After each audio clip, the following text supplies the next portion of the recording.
A'udzubillahi minasyaitonirrajim. Aku berlindung dari godaan syaitan yang terkutuk. Bismillahirrahmanirrahim. Dengan nama Allah yang Maha Pengasih lagi Maha Penyayang. Seru Abah Guru seraya mengibas kembali cambuknya. Berdiri tegak dengan kaki terbuka, meski ia sudah sepuh, tapi masih tampak gagah. Bei Nenah bangkit dengan tubuh yang terhunjung akibat ditindih oleh warga, dengan rambut yang acak-acakan tanpa penutup kepala, wajahnya melihat sekeliling. Matanya berubah merah dengan gigi berderit dan tampak api kemarahan menguasainya. Siapa kau? Jangan ikut campur. Aku manusia dan kau adalah syaitan yang terkutuk, enyahlah dari sini, jangan kau ganggu lagi mereka yang tidak berdosa, ucap kiai itu tenang. Tidak berdosa katamu? Apa kau tahu, banyak manusia yang datang padaku dan meminta perjanjian, lalu mereka hidup seolah tanpa dosa. Jadi biarkan aku menyelesaikan urusanku dengan mereka. Jika tidak ingin celaka, menjauhlah. Aku manusia, tak akan tinggal diam jika sesama membutuhkan pertolongan, terutama dari makhluk zolim sepertimu. Hahaha, bertambah lagi yang akan celaka. Bei Nenah tertawa, tubuhnya ikut berguncang. A'udzubi kalimatillah tamaati min syarri ma kholaq. Aku berlindung dengan kalimat Allah yang maha sempurna dari segala kejahatan yang dijadikannya. Abah Guru menghentamkan lagi cambuk ke udara, terdengar seperti bunyi guru. Lalu disasarkan pada tubuh Bei Nenah seraya mengucapkan kalimat Allah hingga wanita itu menjerit kesakitan. Namun tampaknya iblis perempuan itu belum menyerah dan hendak menyerang. Allahumma innaka salatta'a alaina bidzunubina adwan basyiran Bei uyubina. Yara'ana'a huwa wa kabiluhu min haitsu la nara'ahum. Fa aishu minna kama'a ayastahu min rahmatika. Wa konithu minna kama'a kanattahu min afwika. Wa ba'id bainana'a wa bainahu kama'a ba'atta bainahu wa baina jannatika. Inna ala kulli syai'in qadir. Ya Allah, Engkau telah menguasakan kepada kami, seorang musuh yang jelas atas dosa yang telah kami perbuat mereka dan golongannya sanggup melihat kami, sedangkan kami tak mampu melihatnya. Pupuskanlah harapan mereka sebagaimana Engkau memutuskannya dari rahmat Mu. Pupuskanlah asa mereka sebagaimana Engkau memutuskan mereka dari ampunan Mu. Jauhkanlah mereka dari kami sebagaimana Engkau menjauhkan mereka dari surga Mu. Sesungguhnya Engkau maha kuasa atas segala sesuatu. Cambuk itu dikibaskan lagi, kini membelit pinggang Bei Nenah setelah dihentamkan lagi ke tubuh wanita itu beberapa kali. Panaas, hentikan. Bei Nenah meraung dan menjerit sambil meremas rambut dengan kedua tangannya. Abah Guru dan Kiai juga para santri makin lantang membacakan ayat Allah sambil mengelilingi Bei Nenah agar tak lari dan mencelakai orang lain.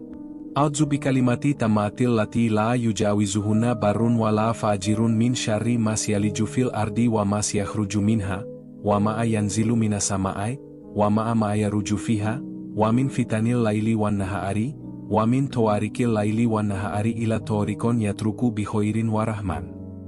Aku berlindung dengan kalimat Allah yang sempurna, yang tidak dapat ditembus oleh yang baik maupun yang jahat, dari kejahatan yang masuk ke dalam bumi dan yang keluar dari bumi. Juga kejahatan yang turun dari langit dan naik ke langit, kecuali jalan menuju kebaikan, wahai Zat Uang Maha Pengasih. Hasyontukum Beil Hayul Koyumu Alladzi la yamutu abadan wadef'atu, ankumuswa Bei la heula wala quwata illa billahil aliyil adzim. Kubentengi kalian dengan Zat yang maha hidup dan maha mandiri, yang tak akan mati selamanya. Kutolak keburukan dari kalian dengan ucapan, tiada daya dan kekuatan selain yang maha tinggi dan maha agung. Abah Guru menarik cambuk dan mengarahkannya lagi ke tubuh Bei Nenah, membuat wanita itu semakin menjerit dan memekik. Aarg, ampun, panas, lepaskan aku, sakit. Ia berguling di tanah dengan kaki dan tangan yang meronta menendang-nendang. Para santri dan juga kiai memegangi dan mendudukan Bei Nenah. Tolong ambilkan jilbabnya, perintah Abah Guru pada warga yang berdiri. Menyaksikan. Salah seorang dari mereka berlari ke dalam dan mengambil kerudung yang teromok di ruang TV lalu memberikannya pada santri dan menutupi kepala Bei Nenah. Ambilkan air, titah Kiai. Bapak-bapak yang berada di sana sigap menuruti permintaan Kiai, lalu memberikan air itu pada beliau. Abah guru berdiri di belakang Bey Nenah dengan tangan menengadah, lengan dan pundak Bey Nenah yang bergerak ingin lepas dipegang para santri. Kiai memegang kepala Bey Nenah, bersama-sama membaca ayat suci dengan lantang. Bismillahi urkika, wallahu yashfika, min kuli da'in yudzika wa min syarri hosodin idza hasad, wa min syarri kulid ziyainin, Allahu yashfika. Dengan nama Allah aku merukyahmu maka Allah akan menyembuhkanmu, dari setiap penyakit yang mengganggumu, dan dari setiap kejahatan orang yang mendengki dan dari setiap kejahatan mata. Maka Allah akan menyembuhkanmu. Air disemburkan dari mulut Kiai hingga membasahi kepala dan tubuh Bey Nenah. Jin yang menguasai Bey Nenah menjerit memohon ampun, lalu lemas terkulai masih dipegang para santri. Jangan dulu dilepaskan, makhluk ini belum keluar, terang Abah Guru. Ambilkan tali, lalu ikat, titahnya kemudian. Sekali lagi Abah Guru dan Kiai dan juga Rafka membacakan sesuatu pada Bey Nenah. Allahumma inni uidzuha bismikal, adhimi wa biwajikal karimi wa bisultonikal kodimi minasyaitonir rojimi wa min syari ema holakta. Ya Allah, aku melindunginya dengan nama Mu yang maha agung dan dengan wajah Mu yang maha mulia, dan dengan kekuasaan Mu yang abadi, dari setan yang terkutuk, dan dari kejahatan semua makhluk ciptaan Mu. Aku cukup lega melihat iblis di tubuh Bey Nenah tak lagi mampu menyerang, meski sangat kasihan melihat tubuh itu yang beberapa kali terkena cambukan. Sekilas pandang, sesosok makhluk menghampiriku, sosok yang pernah muncul dan menjelma menjadi kakek buyut waktu aku berada di rumah sakit. Harimau tinggi besar berjalan menghampiri, aku ketakutan dan ingin lari menghampiri Bapak, tapi sulit karena memegang dan menjaga tubuh ibunya Rafka yang tengah terbaring di ribaan. Ada apa, Teh? Teteh kenapa? Santi menatapku. Pandangannya mengikuti arah tempatku menatap. Itu, San, tunjukku pada harimau yang berjalan mengelilingi tempat aku dan Santi duduk. Itu apa, Teh? Mana? Aku nggak lihat apa-apa. Jika Santi tak melihat, aku tak bisa menjelaskan. Ya, mungkin hanya aku dan Bapak yang bisa melihat sosok itu, berharap agar dia tak membuat kacau. Aku memegang tangan Santi menahan rasa takut. Sosok itu sama sekali tak mengganggu, hanya berjalan mengelilingi, kadang ia berhenti untuk menatapku.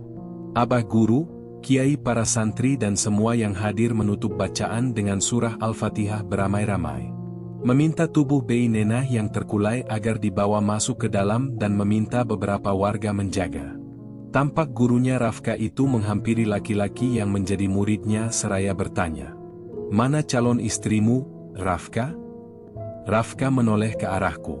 Itu, Bah, ucapnya sambil menunjuk ke sini.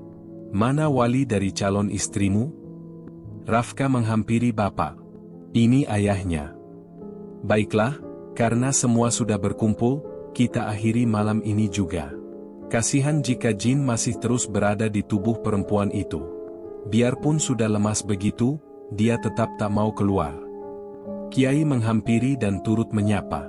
Malam ini, kami akan menikahkanmu dengan calon istri yang sudah kamu ceritakan, bersiaplah, tutur Kiai. Mi menikah?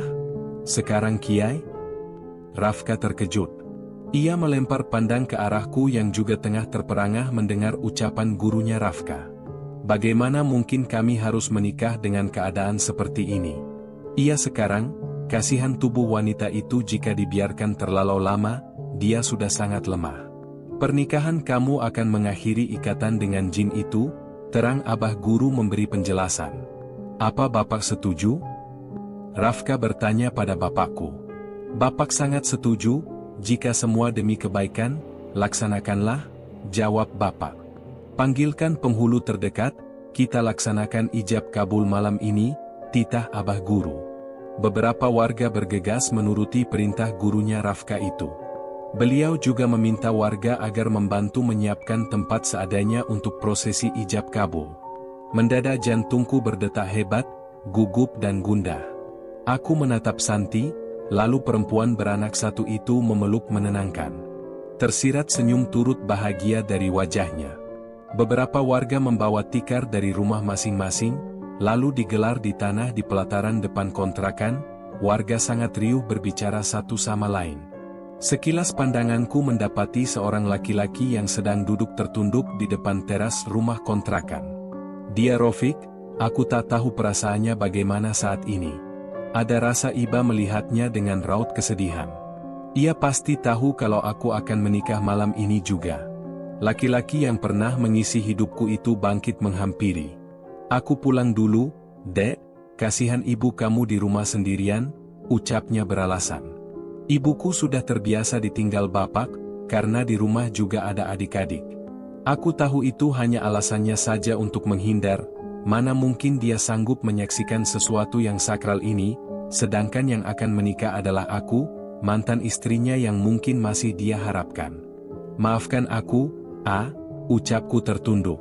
Semoga semua segera selesai, maafkan aku juga selama ini nggak bisa jaga kamu. Maafkan aku juga yang nggak percaya sama kamu, sahutnya. Tampak maniknya berkaca-kaca, ia segera menghindar meninggalkanku. Terlihat punggungnya menjauh, dengan tangan yang mengusap pipi. Aku sungguh merasa bersalah. Di balik rasa bahagiaku, ada orang yang sangat terluka. Maafkan aku Rofik. Warga yang diminta membawa penghulu sudah datang, bapak mendatangiku sambil tersenyum. Sudah siap, Neng? Insya Allah, Pak. Tapi Rofik? Aku menatap bapak, menunjukkan padanya rasa bersalah yang menyelimuti pikiran. Sudah, semua sudah kehendak Allah, yakinlah bahwa semua ini yang terbaik untuk kalian. Aku angguk dan cukup tenang mendengar ucapan bapak. Meski rasa kasihan terus bermain di pikiran, tapi aku harus melupakan semua itu, biarlah antara aku dan Rofik hanya menjadi kenangan, semua ini sudah digariskan, tak ada yang mampu menolak. Sama seperti ketika ia menjatuhkan talak, meski aku terluka, tapi itu adalah takdir. Rafka dan penghulu juga abah guru, kiai dan para santri sudah duduk di atas tikar menungguku dan bapak. Aku yang masih memegangi Bu Bambang, pamit padanya dan meminta Santi mengambil alih menjaganya sementara.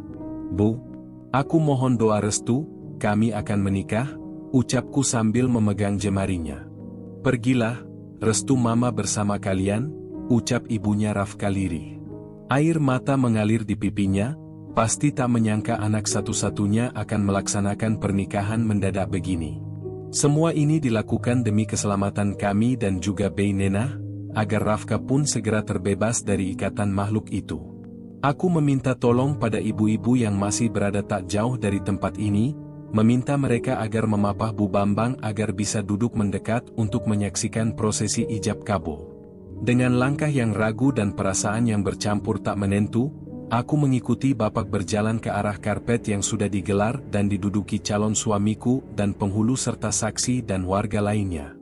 Mantan istri yang kusia-siakan saat itu tengah terluka, ketika aku ke sana ia tengah terkapar tak sadar di rumah Santi. Aku menyesal dan baru menyadari kesalahan, menceraikan karena tipuan iblis. Namun itu bukan salahku sepenuhnya, aku tetap ingin bersama Ica kembali. Meminta pada bapak Ica agar aku diizinkan untuk bisa selalu menemui mantan istriku itu. Sayangnya, laki-laki paruh baya itu tak mengizinkan, hanya meminta agar aku berkunjung ke rumah beliau saja kalau mau silaturahmi. Rasa kecewa pun bersarang di dada, jika begini, kesempatan untuk bersatu lagi dengan Ica akan makin sulit. Luka yang dialami Ica cukup banyak, mantan istriku itu harus dirawat. Selama di rumah sakit hatiku menahan panas, menyaksikan Rafka yang sepertinya sangat peduli dan perhatian pada mantan istriku itu. Aku harus bisa kembali pada Ica, jangan sampai laki-laki itu merebut Ica dariku. Menyesal dengan segala perbuatanku, entah harus bagaimana caranya agar aku bisa diterima kembali, yang kurasa dan kulihat, orang tuanya tak lagi mengizinkan kami berhubungan. Dulu saat menikahi perempuan itu, perjuanganku tak terlalu banyak dan tak begitu sulit, hingga mengucap talak pun begitu mudah meluncur begitu saja. Ceraikan saja perempuan tukang zina seperti itu, apa kamu mau punya anak dari hubungan hasil zina? Kak Wulan memberi saran dengan kesal.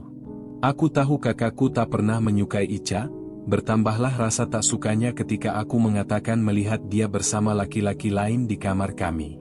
Iya, Fi, kayak nggak ada perempuan lain lagi. Kak anak kakak keduaku menimpali.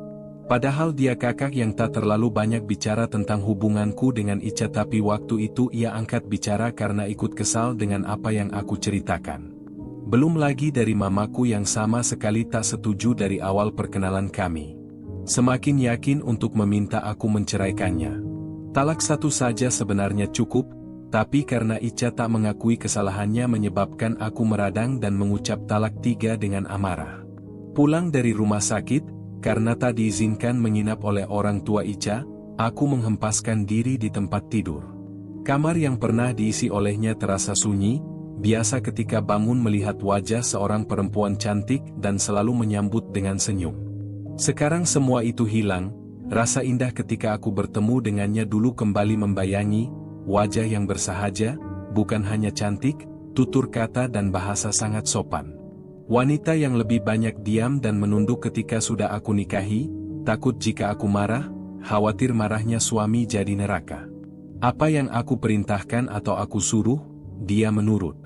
Bahkan rela menahan pedih ucapan keluargaku, tetap menerima dan mau hidup bersamaku. Penyesalan demi penyesalan menyelimuti seiring kebenaran itu terungkap. Aku kembali datang ke rumah kontrakan, ingin memastikan status perceraian kami. Merasa perceraian ini tak seharusnya, meminta agar kembali diterima. Namun ayah Ica mengatakan bahwa kami sah bercerai dan sudah bubar iddah. Selama masa iddah juga aku tak pernah memberinya nafkah maupun bertemu disebabkan kemarahanku padanya. Sedangkan selama masa iddah, harusnya aku masih memberinya tanggung jawab, bisa saja kesempatan itu ada dan mengetahui semuanya lebih dulu. Yah begitulah penyesalan, tak pernah datang di awal, dan kini aku tersiksa dengan kecerobohanku sendiri. Canda dan tawa selama kebersamaanku dengannya di rumah kontrakan selalu membayangi. Dia mengantar ketika aku akan berangkat kerja, menyambut ketika aku pulang. Tak pernah banyak menuntut, menerima berapapun uang gaji yang aku beri. Pernah mamaku meminta aku mengirimkan uang karena ada yang harus mama bayar, tanpa sepengetahuan Ica, aku kirim uang pada mama. Tapi mantan istriku itu tak pernah bertanya kenapa uang gaji yang aku beri berkurang. Ia menerima saja dengan semringah dan berterima kasih. Ah, Aisyah, maafkan aku. Setelah aku mengetahui segala kebenaran, bayangan wajah dan senyum Ica sering mengganggu, begitu juga kesalahanku seakan menghantui. Terlalu banyak pikiran, membuat kesehatanku menurun, sampai dirawat di rumah sakit beberapa hari. Aku tertekan oleh perasaan dan kesalahan diri sendiri. Semua salah Kak Wulan dan Mama, kenapa paksa aku untuk bercerai? Bukannya mencarikan solusi, aku beneran nggak terima pisah sama Ica, ungkapku pada kakak dan Mama ketika pulang dari rumah sakit. Andai mereka tak memanas-manasi, tak mungkin aku bertindak sejam itu.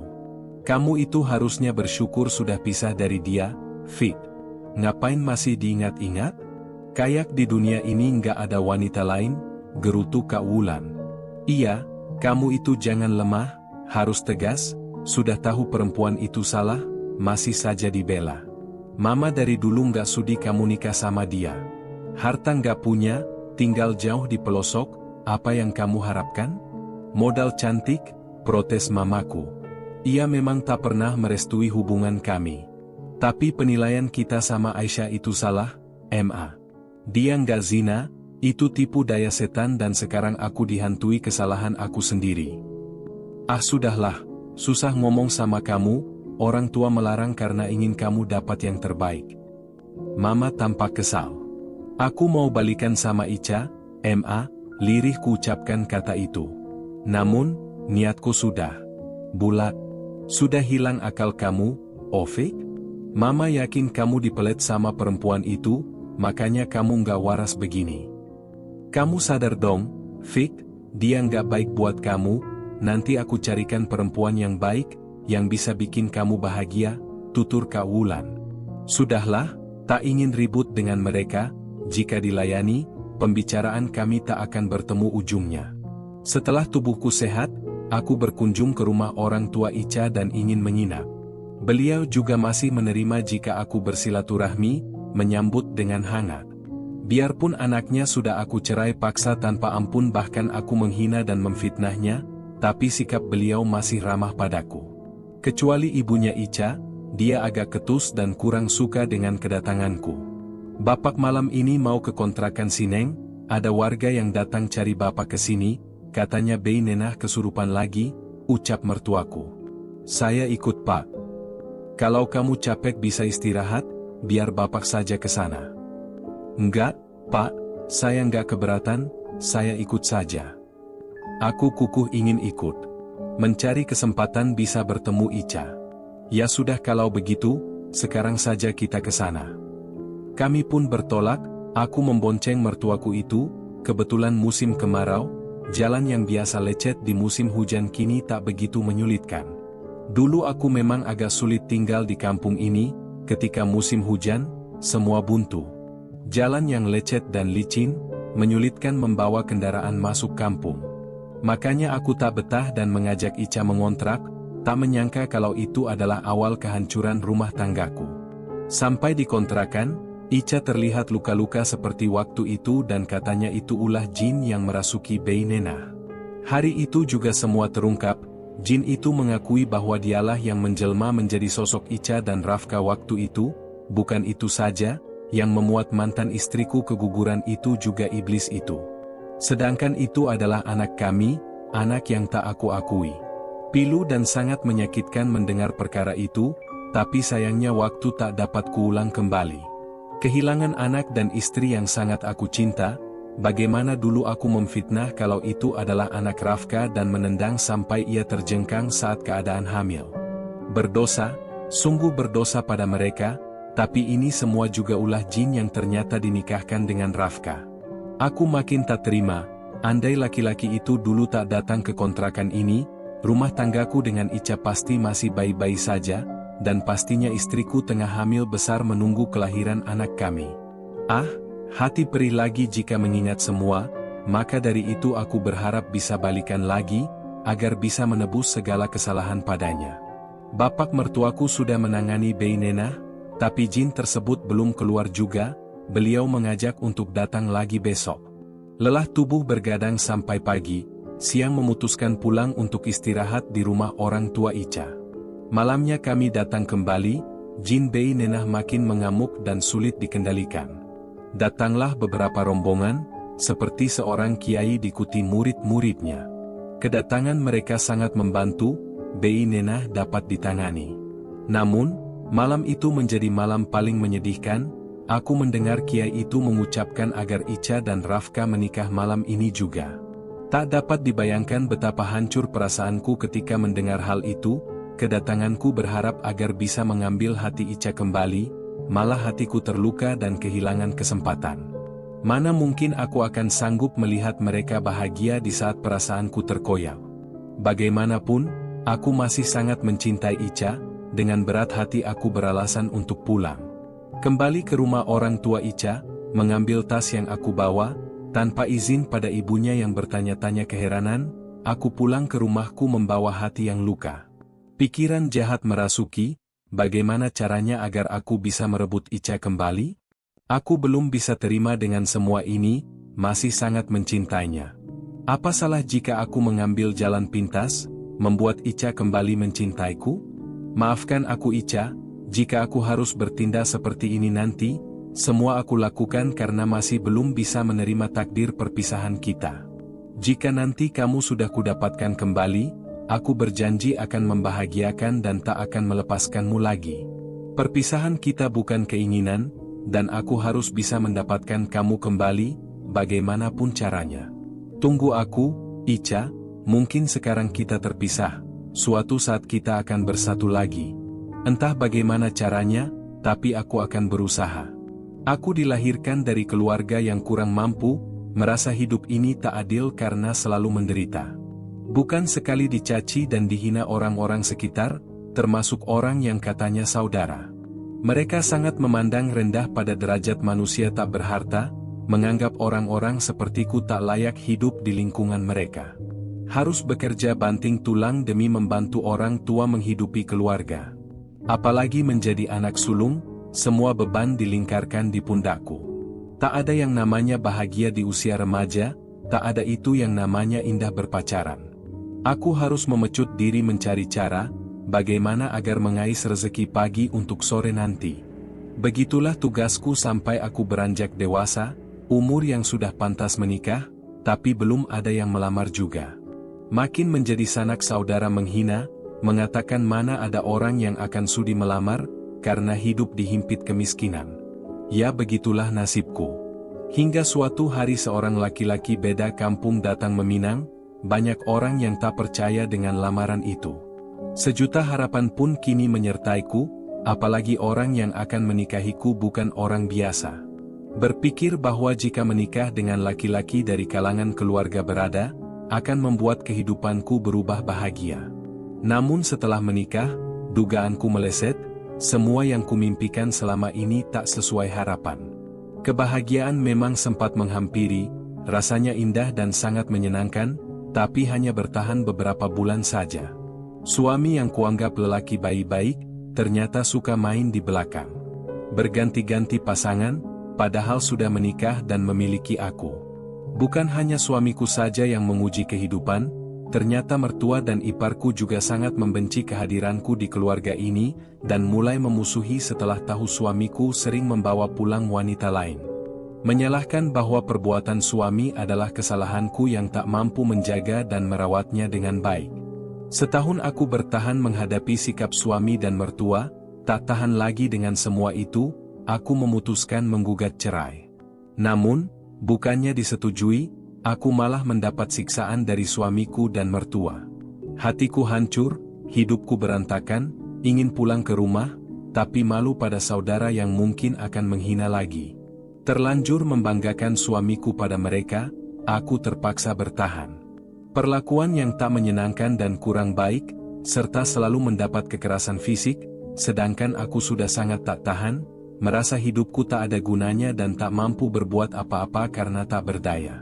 Putus asa sudah sangat merongrong jiwa, aku kian hilang akal, tak ingin lagi melanjutkan hidup yang tak pernah berpihak padaku, memutuskan ingin mengakhiri saja hidup ini, agar lepas dari segala derita yang menerpa.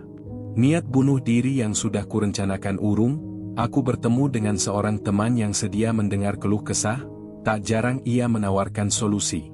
Waktu itu aku mengatakan sangat ingin bahagia dan disayangi keluarga, memiliki harta yang berlimpah agar bisa membeli mulut-mulut yang selalu menghina. Atau jika tidak, ingin lepas saja dari mereka. Sar, kalau kamu mau, besok kita datangi rumah dukun yang bisa bantu atasi segala masalah kamu, mau nggak? Tanyanya. Dukun? Mau ngapain? Menggandakan uang? Ah, aku nggak percaya, jawabku setengah mengejek. Lagi pula aku tak percaya dengan semua itu. Bukan, Sar. Pokoknya dia bisa bikin kamu kaya, dan apa saja yang kamu inginkan akan terkabul, tugasnya meyakinkan. Termasuk menaklukkan hati suami dan mertuaku? Iya, apapun. Aku tertarik pada ucapannya, lantas ingin mencoba apa yang ia katakan. Kami berdua menuju ke rumah dukun, hari yang sudah disepakati dan direncanakan. Kedatangan kami disambut dan dialu-alukan. Setelah menceritakan apa maksud kedatanganku, sang dukun pun mengangguk tanda mengerti. Dukun itu meminta agar aku memilih salah satu botol. Di setiap botol ada jin sudah, jinak, yang harus aku beli, dan dia akan membantu mengabulkan setiap permintaan. Tentunya hal itu ada syaratnya. Tanpa berpikir panjang, aku menyanggupi, kepalang sakit hati, daripada mati bunuh diri lebih baik hidup senang dan bahagia, apapun syaratnya. Sang dukun pun sepakat. Dari botol tersebut keluar sesosok makhluk menyerupai wanita cantik, bersimpuh sambil berkata sudah siap melaksanakan setiap keinginanku. Dengan syarat aku harus punya keturunan, nanti keturunanku itu yang harus jadi tumbal. Tumbal? Keturunan? Aku tersentak dan menolak, tapi sang dukun menjelaskan tumbal yang dimaksud bukan berarti harus dibunuh. Hanya meminta menikahkannya saja tanpa mengganggu kehidupan anak yang dilahirkan. Sebelum aku hamil, aku tak akan mendapatkan apa-apa. Jika sudah mengandung, barulah jin itu bertindak. Aku sudah bertekad ingin bahagia, tinggal memikirkan agar aku segera hamil. Baiklah, Mbah, saya setuju.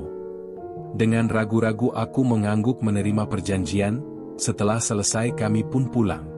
Segala cara aku lakukan agar segera mendapatkan keturunan, walau harus bertahan dengan penderitaan dan siksaan yang diberikan suamiku. Perselingkuhannya makin menjadi, dia datang padaku hanya ketika ingin menggoliku saja. Rasa marah dan benci mulai merasuki, akibat ulahnya itu, aku sanggup menumbalkan anakku nanti. Akhirnya yang ditunggu-tunggu pun terwujud, aku hamil. Ritual pun harus segera dilakukan. Sesuai jadwal yang sudah kami atur, ritual itu pun dilaksanakan. Aku dimandikan oleh dukun tersebut dengan air bunga 7 warna, disertai sesajen yang menjadi syarat lain dan selama hamil, jangan mengaji atau melaksanakan ibadah apapun. Jika sudah melahirkan nanti, datang lagi ke sini. Anak yang kamu kandung ini harus dinikahkan, ucap dukun yang berjanggut panjang sedada dan berwarna putih keseluruhan itu. Baik, Mbah, terima kasih. Ingat dengan semua syarat yang harus kau hindari selama hamil. Jika melanggar, kau tidak akan mendapat apapun dan kau sendiri akan mati. Lagi-lagi aku terperanjat mendengar ucapan dukun itu. Kenapa saya harus mati, Mbah? Kamu tidak akan mati jika memenuhi syarat. Syarat yang diajukan dukun membuatku bergidik, aku tak tahu nyawaku juga terancam jika tak ikut aturan. Perlahan hidupku mengalami perubahan. Suamiku sangat bahagia mendengar kehamilan ini, begitu juga mertua dan ipar. Bukan hanya gembira, suamiku menjadi sangat penurut. Ia mulai tekun memberi kasih sayang dan perhatian, pekerjaannya pun mengalami peningkatan pesat. Apa yang aku hayalan selama ini akhirnya terwujud, tak ada lagi yang memandang sebelah mata. Aku bisa menjalani hidup sesuai keinginan. Selama hamil, suami dan mertua sangat memanjakan diriku. 9 bulan aku mengandung, akhirnya melahirkan anak lelaki yang sangat tampan, wajahnya bersih, mirip ayahnya. Bahagia menyambut kehadiran buah hati yang sudah lama dinanti, lalu memberikan nama, Rafka Haryansyah, pada bayi mungil kami. Melihat bayi yang begitu tampan dan merasa bahagia atas kehadirannya. Perasaanku menjadi tak reka jika harus melakukan lagi ritual itu pada bayi mungil yang tak berdosa. Akhirnya aku memutuskan untuk tidak melanjutkan perjanjian dengan dukun dan jin itu. Namun, perjanjian tetaplah perjanjian, dukun itu mengancam. Jika aku membatalkan, maka harus siap mati. Ketakutan dengan hal itu, dengan berat hati akhirnya harus merelakan anak yang aku sayangi jadi tumbal. Bayi yang tak berdosa harus menikahi jin yang akan membawa kebahagiaan untukku. Ritual pernikahan dijalankan di rumah dukun, botol dan bayiku disandingkan. Mantra lantang ia ucapkan, setelah mengikuti langkah-langkah yang harus dilakukan, ritual pun selesai. Apa bayi ini akan baik-baik saja, Mbah? Dia masih tetap bisa hidup normal layaknya anak lain, kamu hanya perlu menjauhkannya dari hal-hal yang tidak disukai jin yang sudah menjadi istri bayi kamu. Ritual hanya sekali seumur hidup, aku tak perlu membunuh tumbal untuk menjadi kaya. Anakku juga akan hidup biasa tanpa mengetahui kalau ia sudah aku tumbalkan. Makhluk yang diagem dukun itu selalu datang berkunjung dalam mimpiku untuk melihat Rafka dan memintaku agar menjauhkannya dari ilmu agama. Rafka tumbuh menjadi anak yang cerdas, biarpun di rumah tak pernah mendapatkan pendidikan agama, tapi dia mampu menyerap ilmu dari luar. Pernah Rafka kecil salat dan mengaji di rumah, makhluk yang menikahi Rafka marah dan memintaku agar menghentikannya kelakuan anak kecilku itu. Menginjak usia SMA, Rafka sekolah di ibu kota. Karena Rafka sangat pintar, semua biaya sekolah ditanggung beasiswa. Pun begitu Rafka seorang anak yang mandiri, sekolah sambil kerja paruh waktu. Tak jarang aku merindukannya, tapi semakin besar dia semakin jauh dariku. Selama sekolah Rafka juga mengatakan sering bantu-bantu di bengkel untuk biaya hidup. Malamnya membantu guru silat mengajarkan bela diri. Padahal, apapun yang dia inginkan, aku dan suami mampu memberikannya, tapi dia selalu menolak. Memasuki masa kuliah Rafka tetap hidup di kota, dia hanya pulang kampung di waktu liburan atau hari-hari penting saja. Semakin lama aku semakin merindukannya, banyak harta tapi tetap saja sunyi, jiwaku kesepian. Suamiku mendirikan pabrik di ibu kota dan merekrut Rafka untuk menjadi pengurusnya. Hidupnya sangat bebas, tak pernah aku dan suami mengekang apapun yang dia lakukan. Usianya semakin menginjak dewasa, merasa Rafka sudah layak untuk menikah. Tetapi hingga saat ini anakku itu tak sekalipun mengenalkan atau pembawa perempuan ke rumah. "Raf, kapan kamu mau punya pacar?" tanyaku ketika dia berlibur untuk berkumpul bersama. "Belum ada yang bikin aku tertarik, Ma," jawabnya. Selalu itu yang menjadi jawaban ketika ditanya siapapun. Takut ada kelainan padanya, Rafka aku ajak periksa ke dokter khusus, tetapi kata dokter mengatakan hasilnya Rafka baik-baik saja. Aku berencana menjodohkannya dan Rafka nurut saja, tetapi aneh sudah 4 kali dijodohkan dengan wanita pilihan, selalu saja diputuskan oleh pihak perempuan. Kegagalan itu tak mengandung kecurigaan apapun, aku tetap optimis, tak ada kelainan pada anakku itu.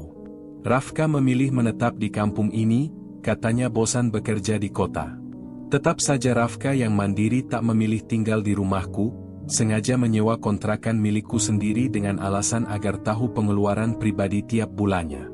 Sebelumnya ketika Rafka masih kecil, makhluk itu pernah memintaku membuatkan rumah kosong untuk dihuni makhluk tersebut dan antek-anteknya.